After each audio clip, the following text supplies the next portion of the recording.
देखो भगवान शंकर से ये बात सबको सीखना चाहिए।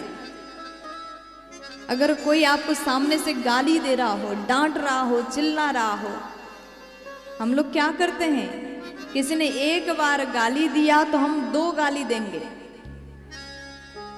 थोड़ी देर भी हम लोग सहन नहीं कर सकते। स्वभाव बनाइए, नियम बनाइए। कोई आपको बहुत डांटे, खूब चिल्लाए, खूब सुनाए, खूब गाली दे, तो उस समय शांत रहिए।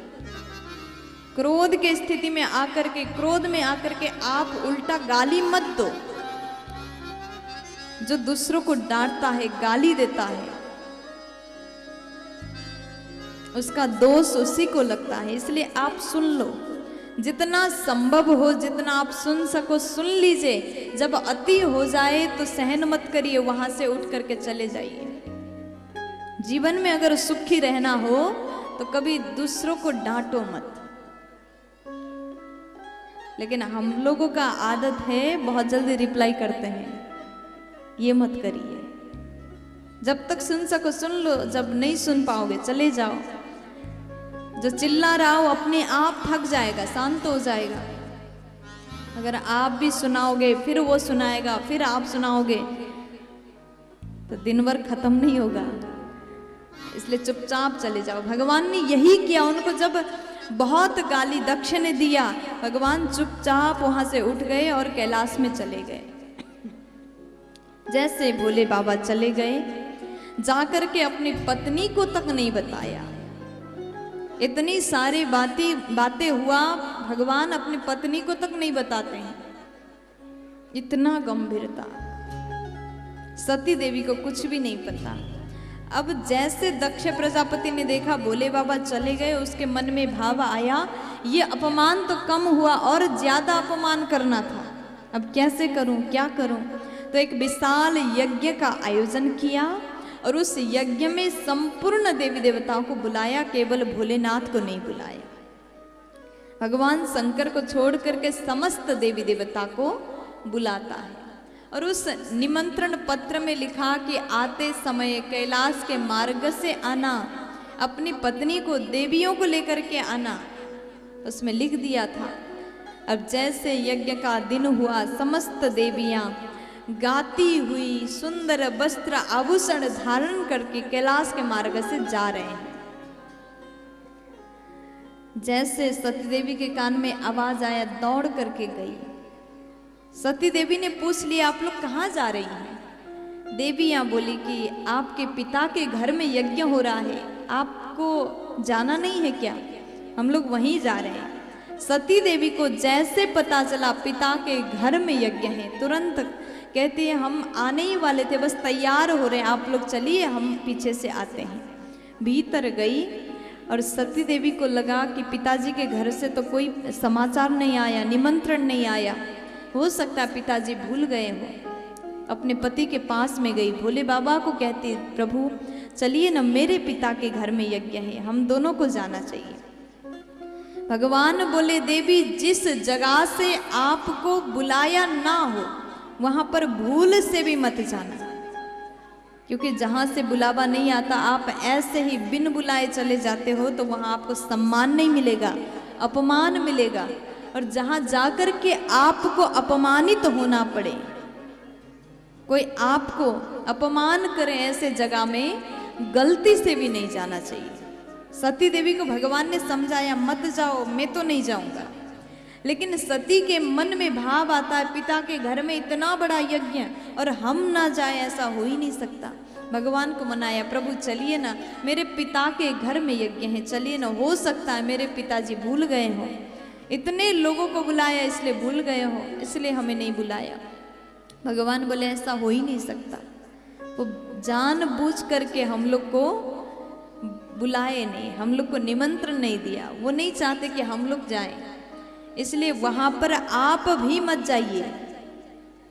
सती देवी अब भगवान को मनाने लगी, प्रभु प्रजापतिस्ते स्वसुरस्य सांप्रतम्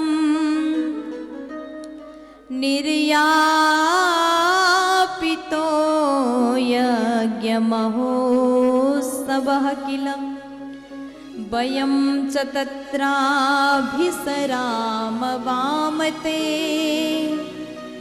यद्यर्थितामि विबुधा व्रजन्ति। पहले कह रही थी कि प्रभु मेरे पिता के घर में यज्ञ है, चलिए आप। अब मैया कहती है प्रभु आपके ससुर के घर में यज्ञ है। मैया को लगा अगर मैं कहूंगी कि आपके ससुर के घर में यज्ञ है तो शायद भगवान चल जाएं, जाने को तैयार हो जाएं।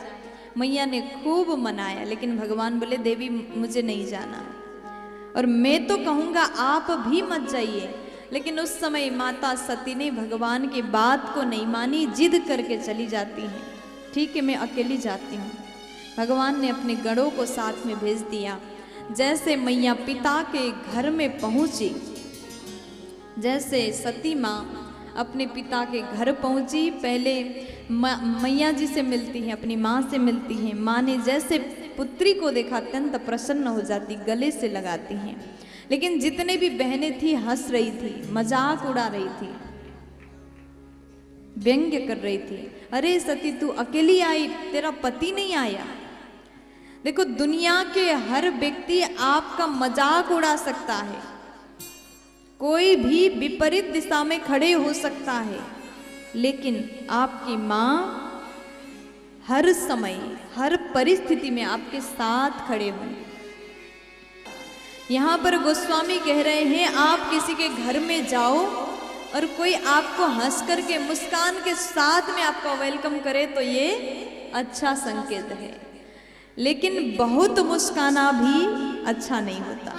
आप किसी के घर में जाओ और कोई स्वागत कर रहा है, अरे आइए आइए, आप आ गए और जबरदस्ती दिखावटी हंस रहा है तो समझो कुछ गड़बड़ है। तो वहां से जल्दी अपने घर में जाओ, वहां ज्यादा देर मत रुको। यहाँ भगिनी मिल रही हैं, बहनें मिली तो बहुत बहुत मुस्कुरा रही है, बनावटी हंसी दिखा रही है।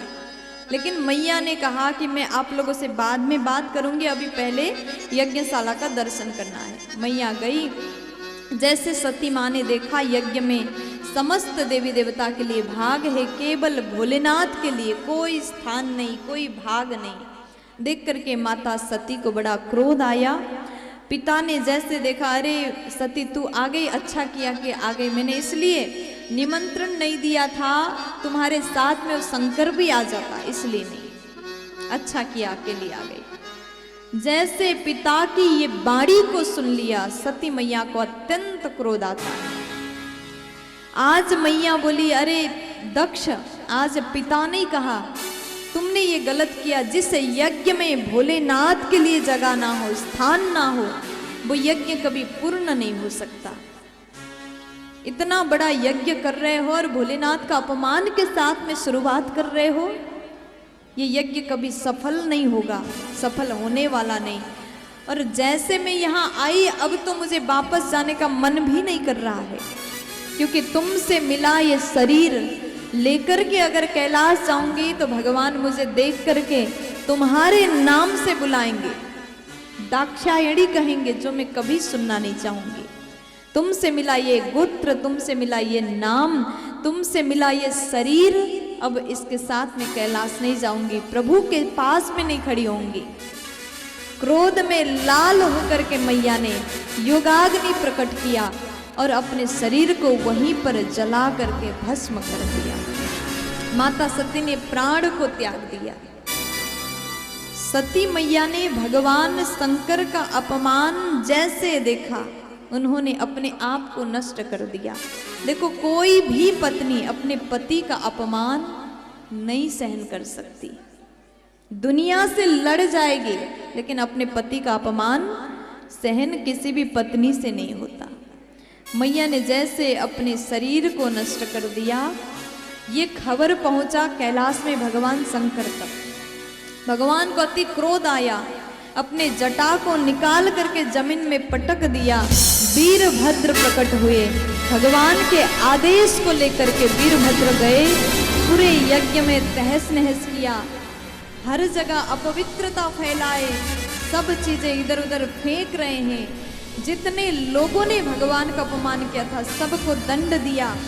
दक्ष के शरीर को, दक्ष के सिर को कपड़े की भांति निचोड़ करके अग्नि में डाल दिया।